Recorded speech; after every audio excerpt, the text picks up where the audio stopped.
All right. Everybody enjoy that? Everybody have a good session? Okay. Who was that your first time being adjusted by Pat? Okay, a few of you. All right. Nice. Yeah, I was thinking on the way here, just on the walk to get home, I was like, if I think of the 4 people that in my style, which is still evolving, but the people that had the most influence, I'd say it would be like Daniel Sterling, Kerry Sigafus, Jaime Pinillos, and definitely Pat. So thank you very much for coming. Great to be here. He's a really good person in Europe to talk to because he speaks both languages. And why do I say that, and what do I mean by that? Is because most of us, we know the why in vitalistic chiropractic, but we sometimes find it hard to say about the how. So if you ask someone like me, don't bring me to a debate with a team of medical doctors about, does chiropractic boost the immune system? Yes. Okay, can you explain how? I'm like the vagus nerve or some shit. You know, I don't know how to go into the mechanics of it. Whereas if you're like, okay, should I get vaccinated? No. Well, can you explain why? I'm like, I don't know, like Bill Gates or some shit like that. Whereas Pat, he has the vitalistic. He knows the why, but then also he and Jordy probably is the only other one that I know that would go into that much detail. Can really go into the mechanics and the really nerdy shit about it, okay? And then break it down to you and do it in a simple way that's easy to understand, okay? So I've done podcasts. We did a series together on the science of getting rich. So I really recommend that. I still get messages now about that, and that was released during the lockdown. I still get messages about that saying thank you for making that. And I invite you to pick his brain on the science of chiropractic, the philosophy of chiropractic, the art, how to become a good adjuster, why we adjust, why we don't adjust, anything really. And he's a wealth of knowledge, and we're lucky to have him here. So thank you. Thanks for having me. It's great to be here. All right, let's open it up. Go for it. All right. So, like, if you had someone that came in that was really acute, like, have you ever had someone that you were like, oh no, I'm not going to adjust them, and like why? No, not in terms of any condition that they were suffering from. There may have been some areas of their spine that I would have stayed away from initially. Plenty of people that come in acute, very hot, and like I'm not going in there to try and fix them. And so I'll stay away from somebody's like antalgic in L5 or whatever. Get them cleared out upper cervical wise. There have been people that I wouldn't adjust because I just felt like there was just not any level of understanding or any willingness to understand what we were trying to achieve. That has happened before when it's like, you know what, I don't think it's the right place. I don't think you want to be here under these circumstances, you know. But generally in terms of, is there anyone that I wouldn't adjust? No. I'll just find where's the appropriate entry point. And little by little, help open the system up. Yeah.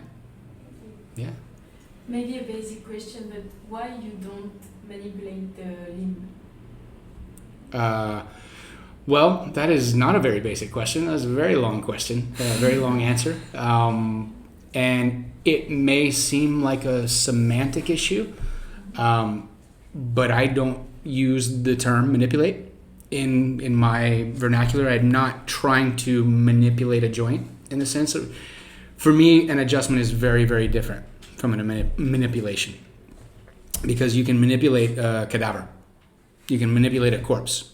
Okay, it has joints, it has a nerve system, you can pop joints and things like this, but the adjustment happens in a living body.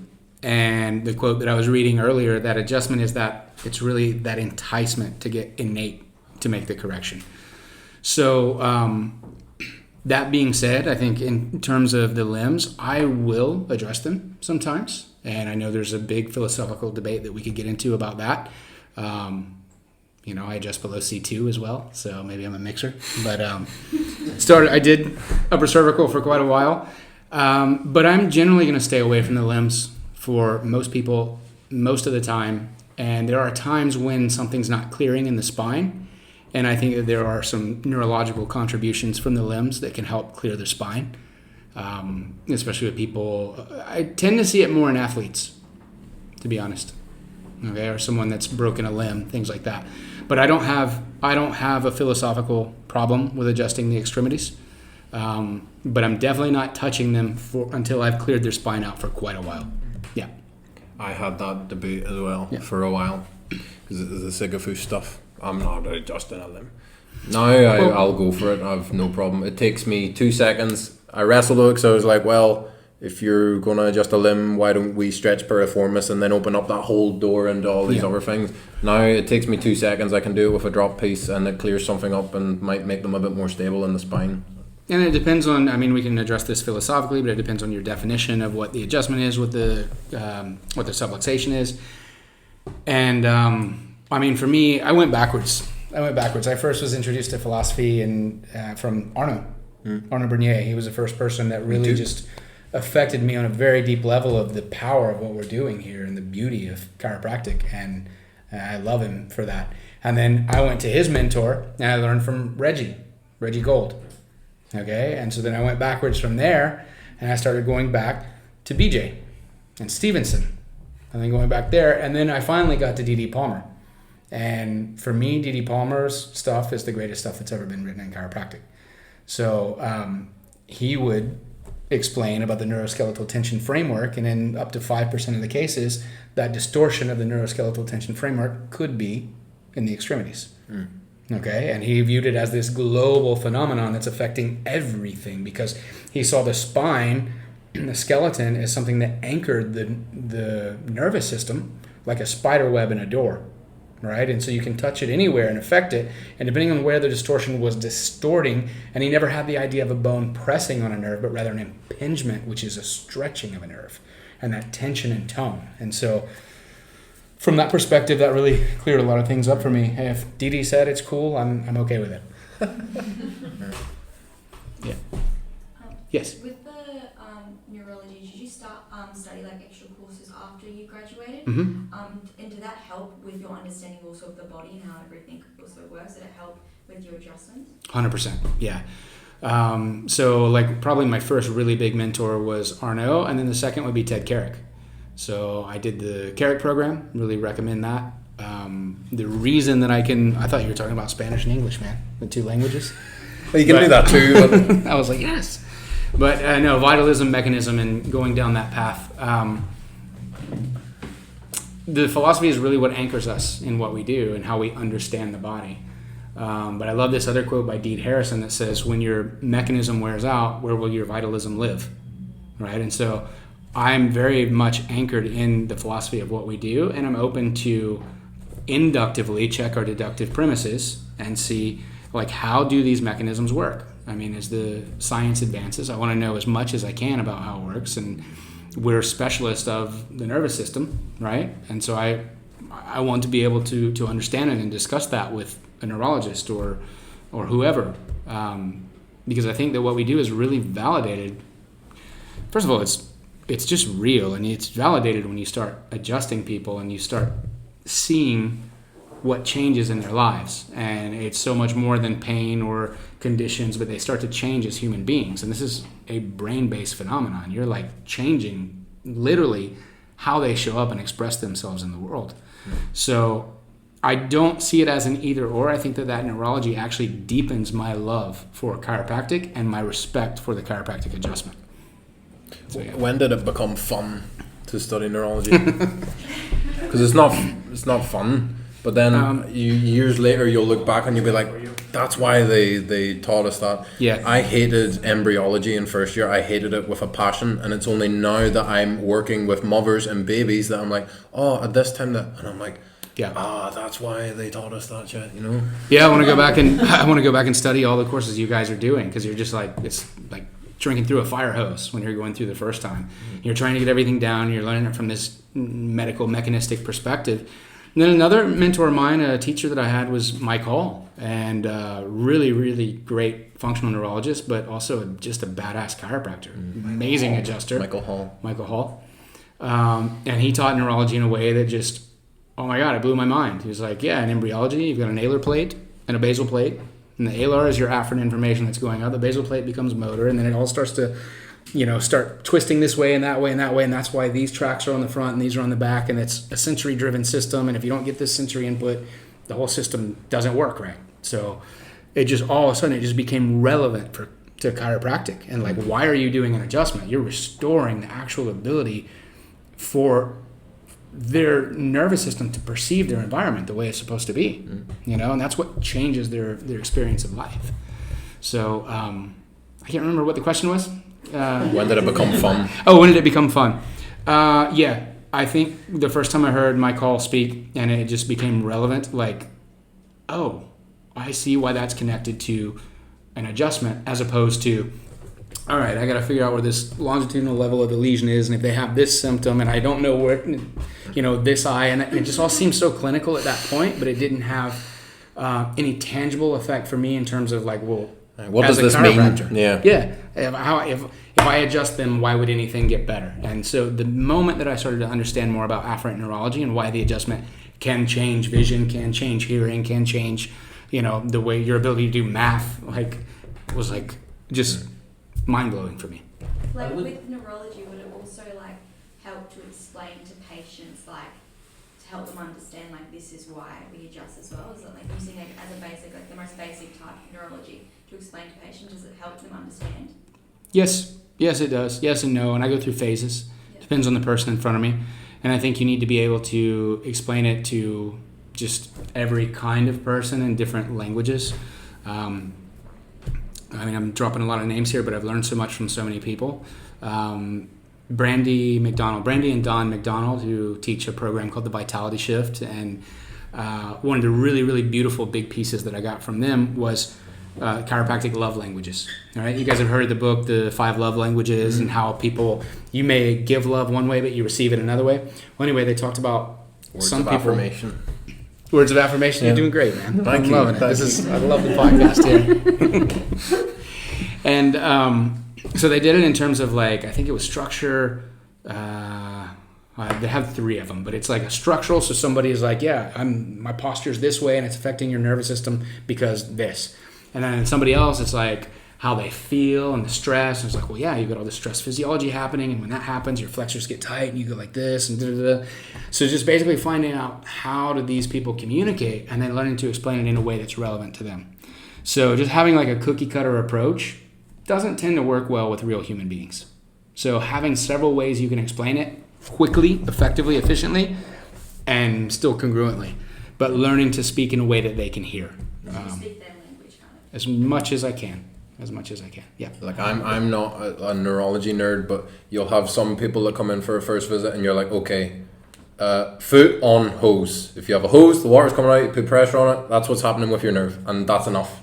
And then there's other people, and maybe they did a degree in psychology and they know some of what's going on, and you're like, okay, the amygdala, right? Amygdala, you're gonna be in a flexed state, and if you can explain that to them, then they'll be much more interested in what you're doing. They'll ask better questions.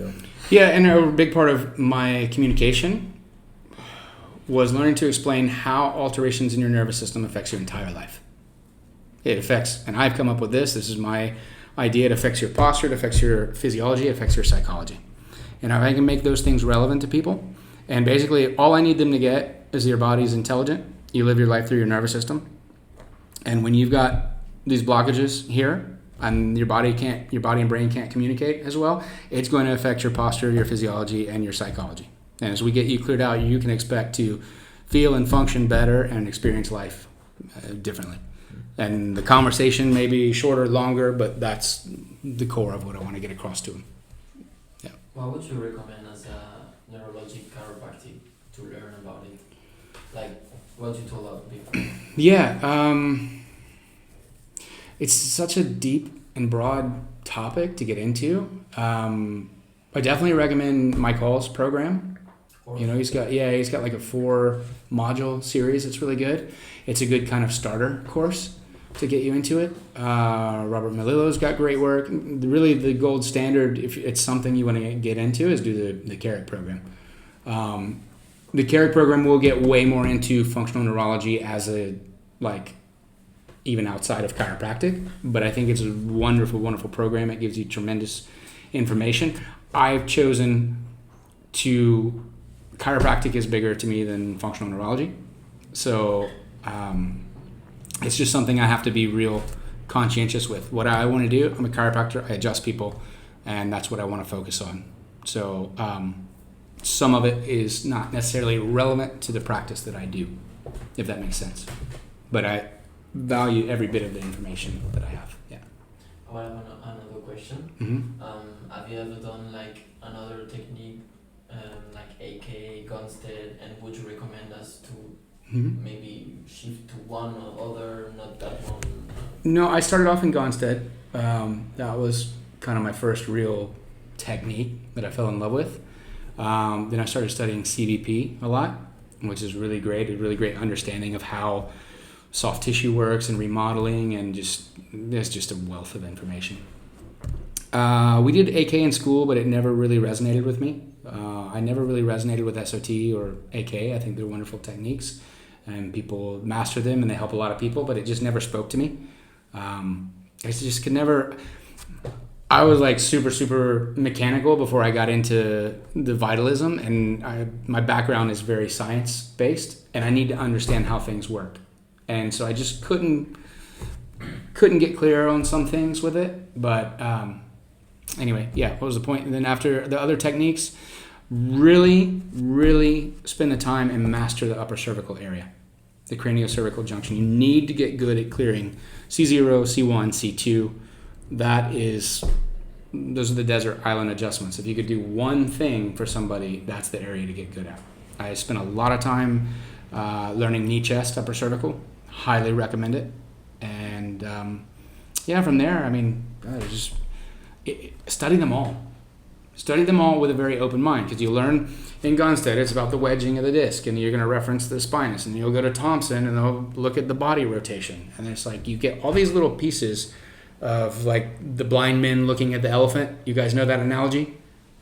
No? So if you take, you got these blind men that are checking the elephant, and one's holding the trunk. Oh, and the elephant has this long snout, and the other one's around his leg. And it's like, oh, an elephant is this big tree trunk like leg, and they're all looking at the same elephant, but they have a different perspective. All right, so all the models and techniques and systems are a way into understanding the totality of chiropractic, which none of us have completely understood yet.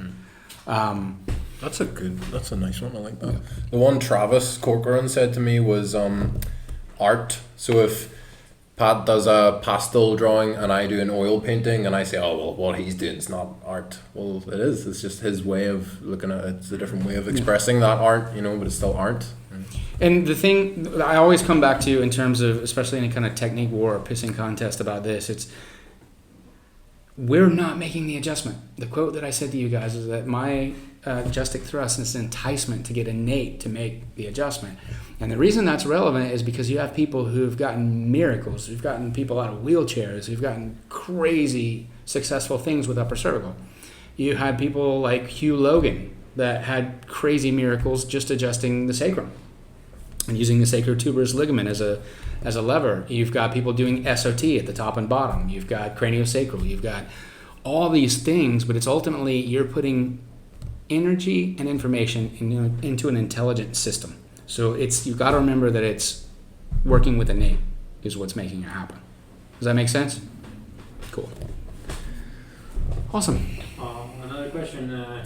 Did you ever experience a time where, for whatever factors maybe in your life, but shit was going down and you had many stresses, and how you dealt with that in your clinic, in your practice, and how much did it affect you, and how kind of were you able to solve that? No, I honestly, 45, never dealt with any stress or challenges or... No, it's a great question. Yeah, I definitely have different phases in life, and I'd be lying if I didn't say I wasn't going through one right now. With everything that's going on in the world, and it's a very challenging time, and it doesn't challenge my principles at all, but it challenges my faith in humanity sometimes. Yeah, every day. And trying to stay bigger than my environment and stay rooted in a principle, and it's it hasn't rocked my foundation at all, but I'm very challenged by what's going on in the world right now. So, and building a practice in this time where you can't go talk to people, you can't get people together, and people don't want to be touched, and it's just like this crazy irrational fear that like breathing is going to kill you. It's so just not in my belief sphere, to live from this place of fear. Like, I'm really sorry if you guys haven't heard this, but you're all going to die. We're all going to die, but living life just completely fearful about it just cuts off life. It cuts us off from the source. And so what I've typically done in these times, and what's always been very, very helpful, is to get back to what's my purpose and why am I doing what I'm doing, and what does that give me, knowing clearly who I am as a person, what my values are, and connecting what I'm doing to my purpose and fulfilling my values. And that's worked through many different times, and that's still the same formula I'm doing now, and I'm struggling through it, but we're hoping to get there soon. Yeah. Thank you. Yep. Based on the nonsense that we've been living Mm-hmm. in the world, how much do you educate your patients on that side? On like, hey, That's a great question. Mm-hmm. Do you also do health talk before? Yes. How much Is do it you your teach? job to tell them Yeah, why you shouldn't wear a mask or why you shouldn't? Is that your job? yeah. Pick a position. I'll argue it for you. I can do black or white on this one. I see the value and the merit in all of it, and I've gone through all of the phases where it's my job to basically get them to become philosophers of chiropractic, to the point where it's not my job to tell them anything. It's my job to get them clear, locate, analyze, and correct subluxation, and let innate educate them, and everywhere in between there. My experience and my focus as of late has been to move every one of my procedures and communication and adjustment and practice and everything away from an authoritarian, let me tell you, into an experience-based thing. So more mentors. Martin Harvey, the guy's the master of communication, and it clicked when I did a seminar with him. That's where I met Travis, by the way, in Amsterdam about 3 years ago now. And he talks about this hierarchy of influence, and one thing is like what I tell you, and it has the lowest level of influence on somebody. It's like, yeah, this is water, right? And you're like, well, maybe it's water. I don't know. It's your opinion. And then the second thing was, if I get you to tell me what this is, and you tell me, I tell you, it's like the lowest. You tell me is a little bit more. Show picture? No, I got that messed up, wasn't it? Didn't I? It's pictures. So I can tell you, then I can show you, but then I can get you to show me and tell me, and it's a higher level of influence. And the highest is if I can connect it to your experience or give you an experience. Because once you experience it in your own being, then it's your reality. It's yours. Does that make sense? So Aaron, my business partner in Syntropy, we've been doing this for a while now. Just like we want to set every patient encounter, every experience with our people up to be experiential. And so a lot less words, a lot less conversations. We do talks, a little more challenging in this environment, but I went away from like a mandatory health talk. I just started connecting with people, and I want them to come of their own volition. And I'm okay with not everybody becoming like a chiropractic warrior for the rest of their life. And I'll tell you why, because I no longer care about or have an interest in saving people. We're all going to die. You're here for your own path, for your own thing that you're supposed to experience in this life. And my path is to share this information with those people who want it, not to convert people into religious zealots. Does that make sense? Yeah. Would you recommend to have a CA? No. Next question. No. Next. Yeah. No, hold on. Let me finish his, Muhammad, and we'll come back to that. Yeah. Fuck no. Next question. Yes and no. There definitely serves a purpose, but I'm also very much enjoying practice without a CA now. very simple. All our procedures are Save set a up lot of so simple. You save a lot of money. Now, once you get to a point, like if you want to see 200 people a day, then I don't think it's very realistic to think that you're going to be handling the money and the running of the office and all that. It's just not. It's not a realistic proposition. At some point, yes, if you want to see more volume and that's the vision that you want, you're going to need a CA. And I'm not opposed to having a CA once I get to that level again. But certainly in the growth phase, it's completely unnecessary. I thought I'd never worked without a CA before. And it's not necessary. But if they can contribute to the vision and help you build what you're trying to build, absolutely. But you don't need one just to have one. Yeah. Cool. I think a lot of people think that it's Yeah. because I they've thought I been did. raised in that environment. Not necessarily in BCC, but in other schools I see, they come out and they just think that that's how it is. Whereas I think it was you were the first person to be like, no, you don't. And you're like, oh fuck, actually, yeah, it makes perfect sense now that I see it, but I never would have thought about that. You know? So normal to have a CA, normal. Yeah, and I mean, if they help you advance your vision, then yes. And if that's the case, then they're a team player and they need to be compensated as such. You know, you don't want a McDonald's employee.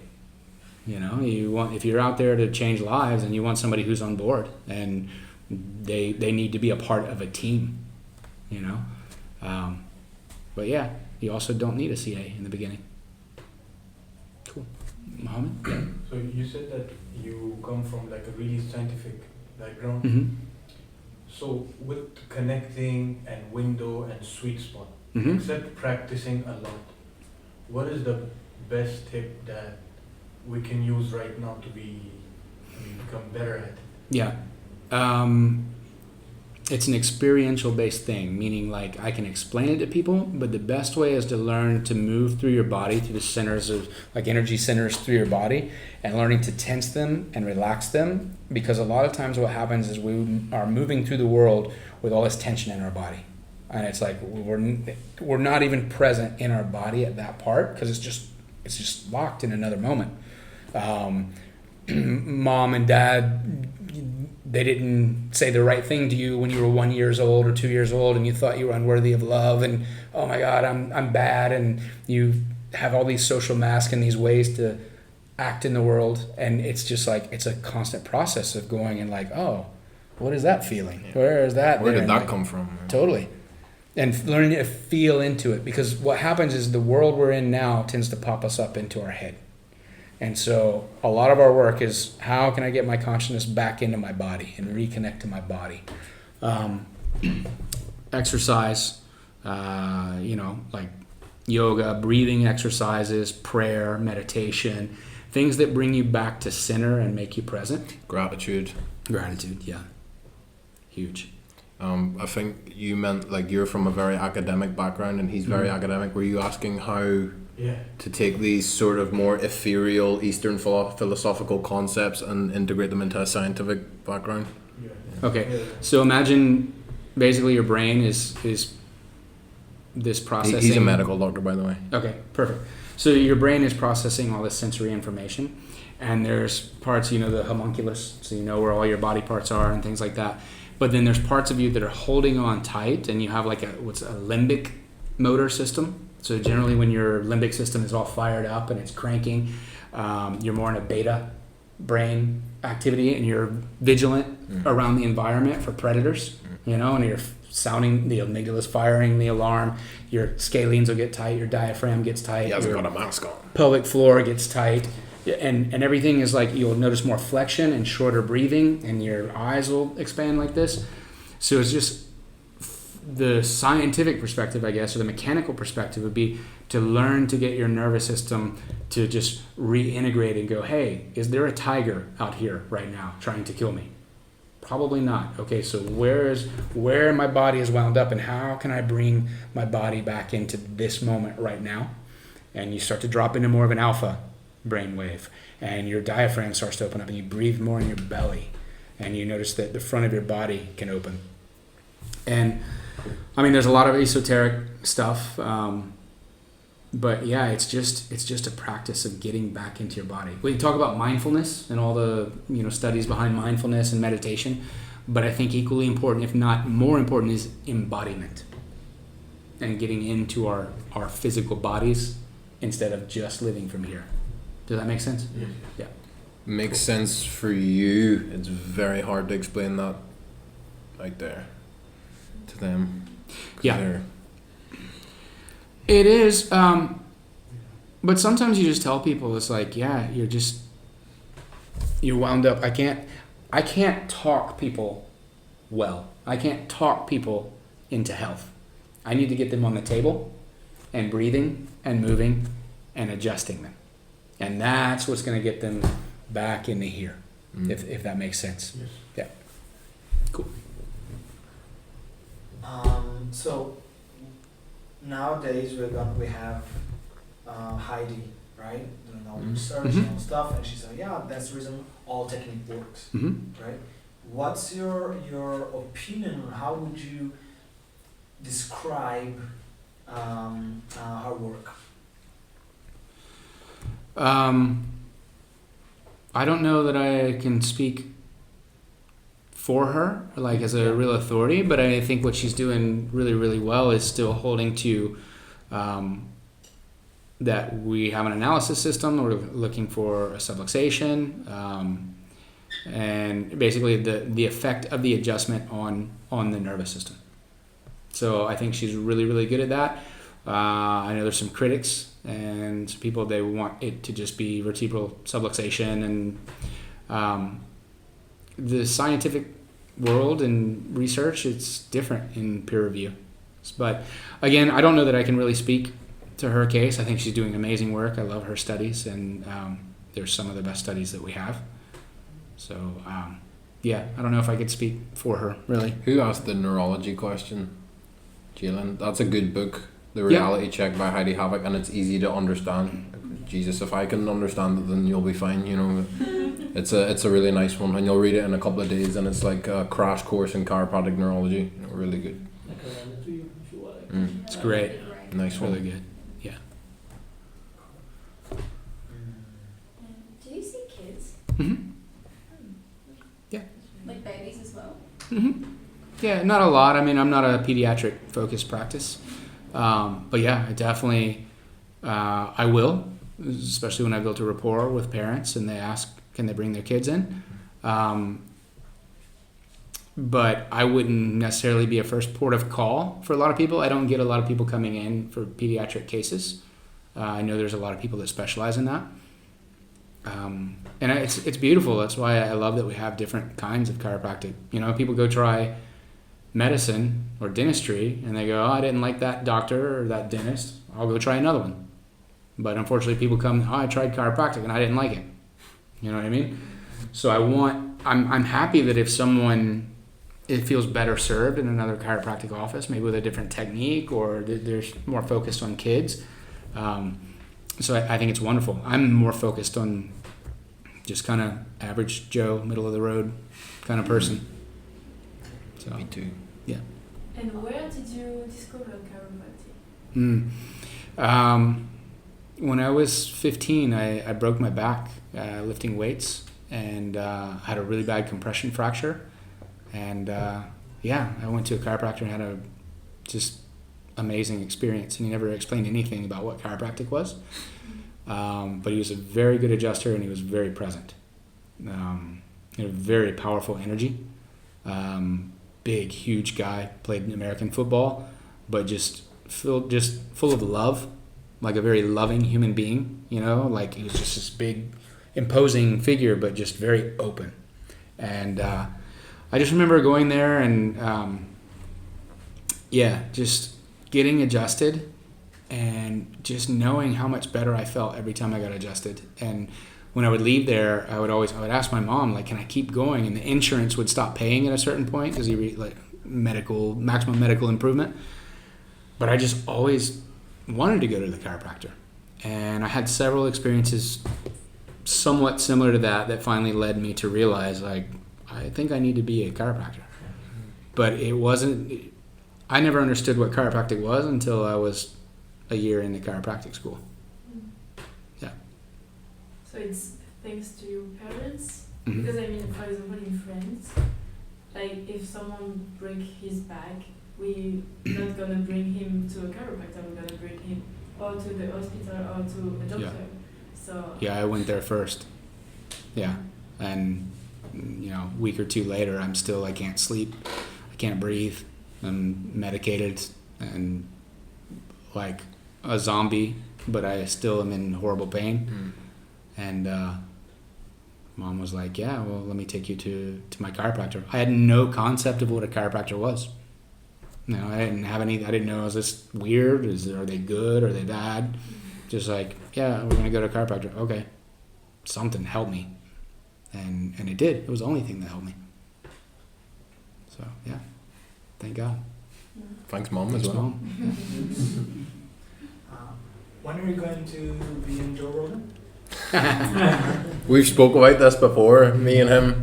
We've said like I've said you, maybe Adrian or Jordy, and be like send them, because Joe Rogan hates chiropractors, and I'd love to send Pat and just be like, right, Pat, tell him. We cannot start with Adrian. It's too much for the world. Yeah. And start Pat, like bring your smile, bring your charm, and talk some science into him, and then we can later on send Adrian. I do get it. He's a huge voice out in the world, and he has a tremendous audience, and a lot of people listening to him. I've just come to the point in my life now that I just don't care about convincing skeptics anymore. I was my own skeptic, and I felt like I was proving it to myself for so many years. And then the moment that I just experienced, like, this thing is real, and it happens reproducibly, predictably, over and over and over and over. It's like, why am I trying to convince everybody? And I get the importance of it because he's speaking to millions and millions of people, but I just don't have any interest in convincing people anymore. I don't know. Something switched in me. For those of you in like first year, second year, I would, because I've done that before, where you're trying to argue with someone and you're never gonna just. So if you tell someone like, yeah, I'm a chiropractor, and they're like, oh, okay, so you're a quack then, or they'll give you some comment like that, I just say to them like, oh, you seem very knowledgeable on the subject. I see you've spoken to us a lot before, and then just fuck off and do the next thing. Like, don't engage with these people. If someone is skeptic but is open-minded, like chiropractic, but I've never. Okay, how does that work? I'll talk to that person for as long as it takes.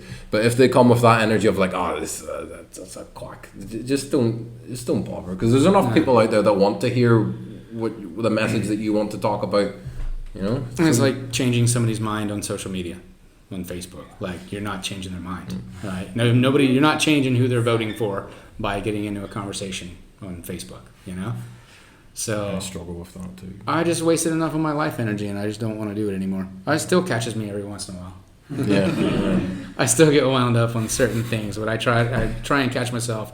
Oh shit, I've just wasted like 2 hours of my life thinking about what I'm going to say to this asshole. Well, I could have invested that, and I could have read a book, and I do the same. Makes you human, so that's good. It does, yeah. And I've still got my charges, and things wind me up, but I'm like, I hope I'm getting better at catching it before I get sucked into it, Slipping and checking. Yeah. You mentioned earlier about the phases that you go through. So maybe you go through a phase where you're really into functional neurology and you're very living in your head. And then 6 months later, you might be like, look, it's just about me being present and it's all about the adjustment. And that's good to tap into. How do you balance the two? Because for me, I was just adjusting full spine motion, palpating, off you go. That's all I did. In the last 6 months, I started experimenting in Gonstead, which is, we want to adjust the subluxation. Are we adjusting subluxation or are we adjusting compensation? Let's try and do as little input into the spine as we can. Let's not stimulate sympathetic and parasympathetic at the same time, because it's like pressing both levers on the go-kart.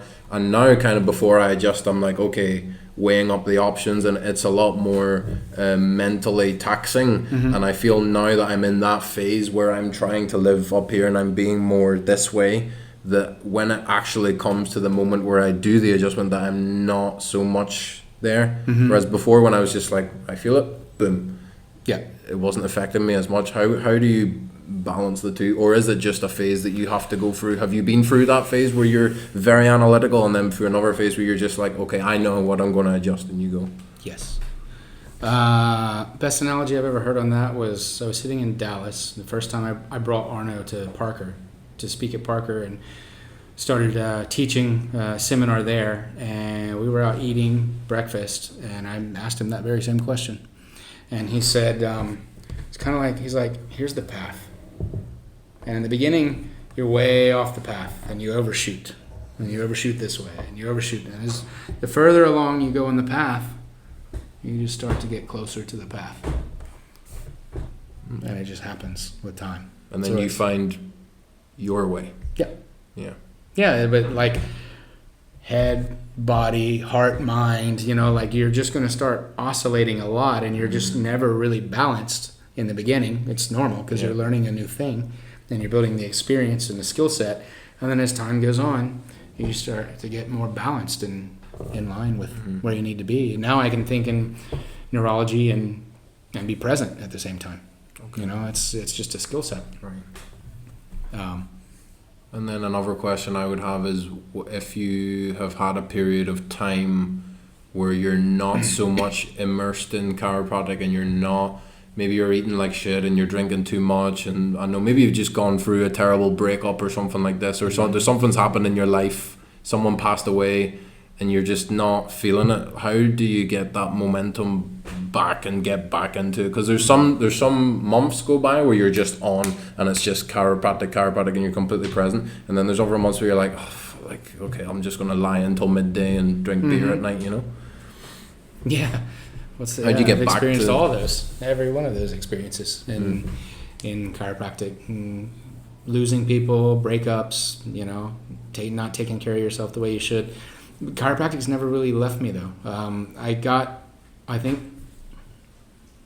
I know when Arno adjusted me, Lou Corletto, and I had some experiences of just somebody switching your life force on to a level that was just the undeniable experience.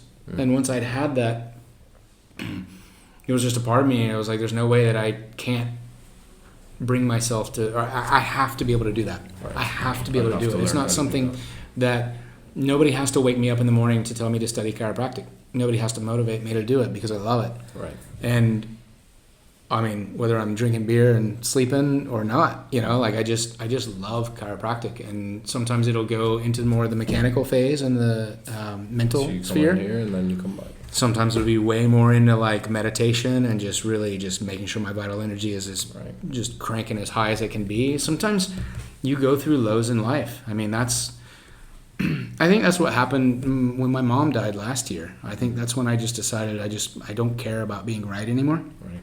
And I just don't care about arguing. So that has been a huge lesson as well, going through that and various different experiences in my life. And there's going to be highs and lows, and life flows like that. And just you're never going to get, I've got a little more life experience than a lot of you. Like, you're never going to get to the place where you have it all figured out. Right. Just not going to happen. Sorry, I wish that were the case, but it's just not going to happen. You're going to have life experiences, and you're here on your own soul's journey to do what you need to do, and just like accepting things when they're down too. Rather than I've got to be up and cheerful. That was the biggest fake bullshit. Like, we're chiropractors, and I've got to be always positive and on and da da da da. It's like sometimes life sucks. Yeah. And just being real and authentic and being a real human being. And everybody hurts and everybody has highs. And it's like, for whatever reason, thank you, Arno, thank you, Lou, thank you, all these people. Like, I'm just really anchored in the principle. Like, chiropractic hasn't failed me. You know what I mean? It's like the only thing that has never ever failed me. Like, it's just been so real for me. Yeah. I don't know how to describe it, to be honest. But it's just something that's been so powerful to me. The principles have been real to me. The trusting in a universal and an innate intelligence, the trusting of my body working the way it's supposed to, and and also that like there's something inside of me that's not in a cadaver. And like that thing that's creative, that's driving you and it's moving you forward, like trying to connect with that. And when life is down and it's hard and it's low, it's like trying to get back in touch with that thing. Yeah, that's why I can't really relate to chiropractors that I speak to where it's just like a job to them and then they go and do other things. And I'm like, you don't go to seminars, like you don't want to go to a philosophy seminar and see other chiropractors, or you don't want to go to Centropy and learn something new. That no, I have my way of adjusting, and they don't interact with the rest of us. They just have their practice, and I can't. It doesn't work because chiropractic, maybe this is a good thing, maybe it's a bad thing. For me, it's a good thing. Chiropractic is my life. I love it. I like to talk about it. I like spending time. That's why I'm doing this. I like hanging out with chiropractors. I like getting stuff from chiropractors. I like passing on what I get. Like, I can't relate, and it's confusing. All of my best friends are chiropractors, you know? So I love living here in Barcelona. We just had a Thanksgiving dinner this weekend. We're sitting down, it's all like people that think like us. And not long into it, I'm adjusting everybody. And it's, it is my life. And Rochelle often, we talk about this, like, what if you won the lottery? Or what if you had like all the money in the world and you never had to work again? I'd probably go be on a mission trip. I'd have a little portable table out in some little fishing village somewhere and just like, all right, I'm adjusting 3 hours every day and then I'll go surf or like fish or whatever. Yeah. There's a good question for you. Like, if you won the Euro Millions tomorrow and you get 200 million tax free, would you still be doing what you're doing now? I would. Pay off the rest of tuition. Pay off the tuition. And get a portable table, of course. And go to seminars. I'd probably travel a little bit. I'd probably get a better table than a portable one, to be fair. Like, get a custom made, like get a few of them. Carbon fiber. Yeah. I'd probably buy some toys, but I would still like that stuff. I've had a little more experience than you guys, and I've had low times in practice, and I've had a lot of financial success in practice as well. And the toys lose their shininess. They lose their novelty, their newness. They're just toys, but what really sustains you is being connected to why you're here and what you love doing. And for me, it's chiropractic and helping people in that way. I went to Chiro Europe at 19. I started school at 23, so I was around for a few years before 19, and I was thinking, like, these guys make a lot of money, And I went to Chiro Europe, and Mark was there, and Mark was like, look, buying a brand new sports car, and he said the exact same thing, like, that's just a toy. It means nothing. There's no legacy to that. You don't change the... And I remember thinking, what the hell is this? Like, I want a Ferrari. I still wouldn't mind a Ferrari, but it's not... Those things will come and go. Yeah. I've had a lot of money. I've had very little money, and it comes and goes. But if you enjoy what you're doing, you'll always be. I got this from Dick Santo, and he's one of my favorites. He's a mentor of mine, even though I never met him. But he's one of my favorite speakers. I listened to him. He's since passed away, but he talked about like, the purpose of life is to serve your fellow man, woman, kind, people, and that God gives you these talents, and if you're a baker, you bake bread, and if you're a butcher, you have a butcher shop, if you're a builder, you build houses, if you're a doctor, you help people, and it's like chiropractors help connect people, and that's like when you at the end of your life, like, you don't take any of this stuff with you, and the only thing that matters is what you do for other people. And if you set it up in a way where you're mutually served, that you're doing the thing that you're called to do, that you came here to this world to do, and it's helping other people so they can become better bakers, builders, whatever, then it's all about the service. Yeah. And that's the only thing, like, seriously, the money, it's nice for freedom and energy to be able to do the things you want to do. That's what's good about money. Okay, but the money and the buying of things, they all get old. You get tired of them. Like, things depreciate. Things get broken. And they get stolen here. But Sorry. yes. A lot of people in BCC, they think that as soon as you graduate, you're gonna become a completely different person. As soon as you get a diploma, they're also gonna give you 10,000 euros. They're gonna give you all the skills in the world. They're gonna give you everything. Who are they, Louise? Name them. Sure.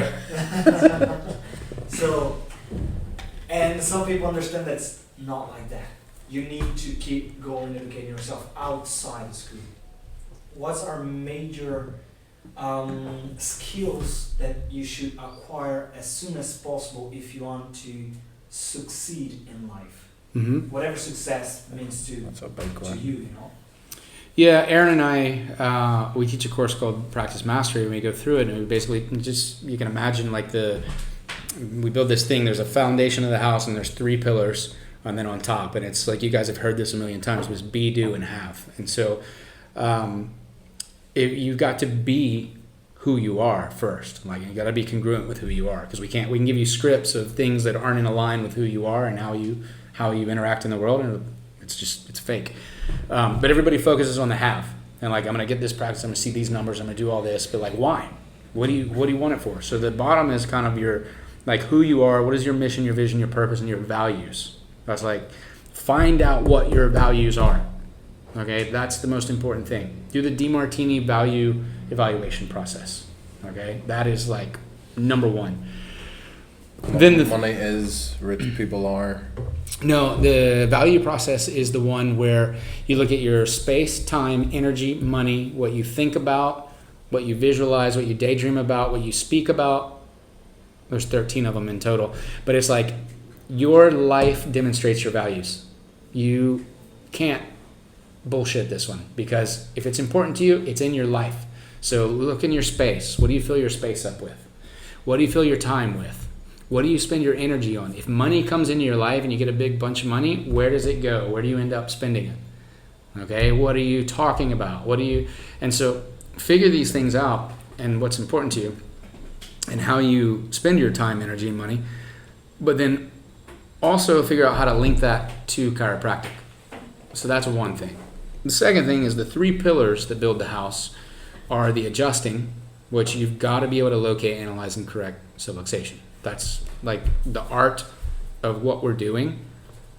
Like, people don't go to a chiropractor for getting a root canal. For a quasi-religious experience. Exactly. They come and they bring their family because you deliver a non-reproducible service. You're delivering an amazing adjustment. And if you don't have that, then why are they coming to you? Period.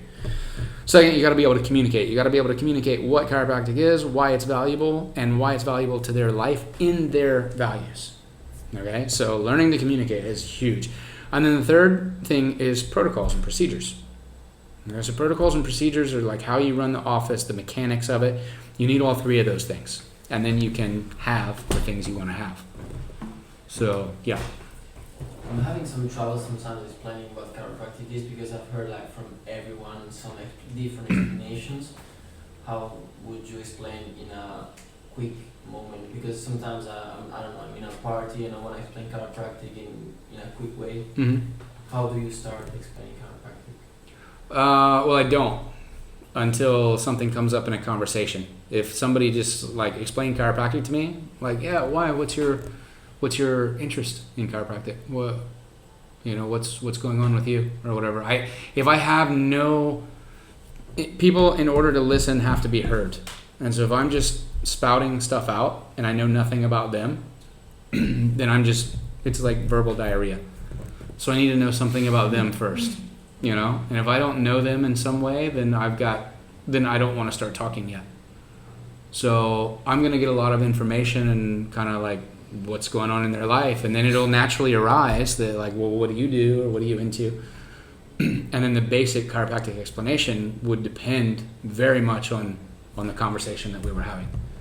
So it's kind of hard to do out of context, because if we don't, I'm trying to find out all the time, and not in like this weird way, like I'm like, oh, what is this guy, what makes him tick? But we're just having a conversation. And if we're enjoying the conversation, then I'm just finding out more about you, and then it'll naturally arise, like, well, what are you into, or what do you do?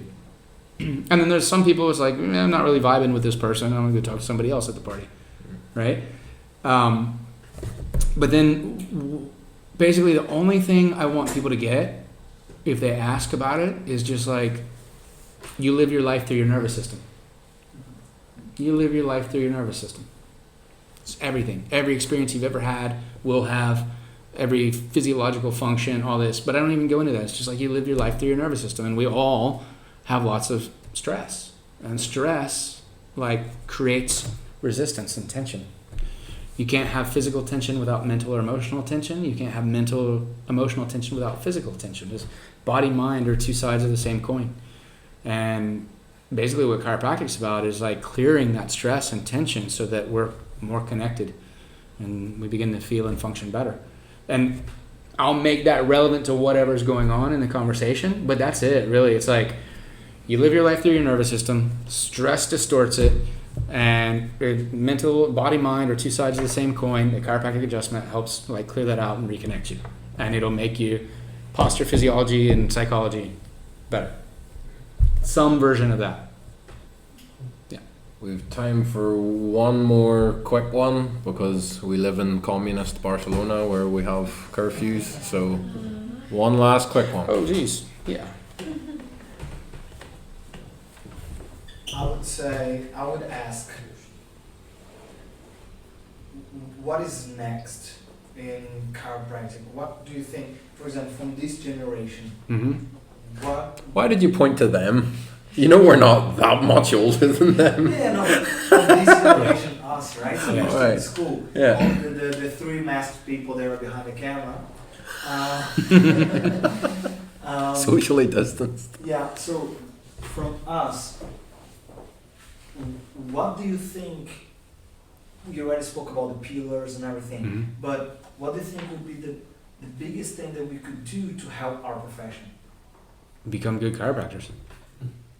So focus Learn how to fucking ourselves adjust. and change the world through us. Totally. I mean, I think the biggest thing is like, man, when Arno adjusted me the first time, nobody had to explain chiropractic to me. God, I want that. First time I got adjusted by Scott Wade, my first chiropractor, like, he didn't even explain it to me. I want that. Yeah. You know? Like, you can explain it to him, and it's great, but you just get really, really freaking good at getting people connected, clear and connected. And who you are and what you stand for, what you're about. Not in this confrontational way, I don't mean it like that, but just know who you are and know what your service is and know that, like, it's a beautiful thing. If you want it, great. If not, that's cool too. It becomes magnetic, becomes attractive. And so all we got to do is we got to get people that can do that, that can actually know how to clear a neurospinal system so that people have the experience of being clear and connected. Like, it's the best fucking product in the world. You know? It's great. It sells itself.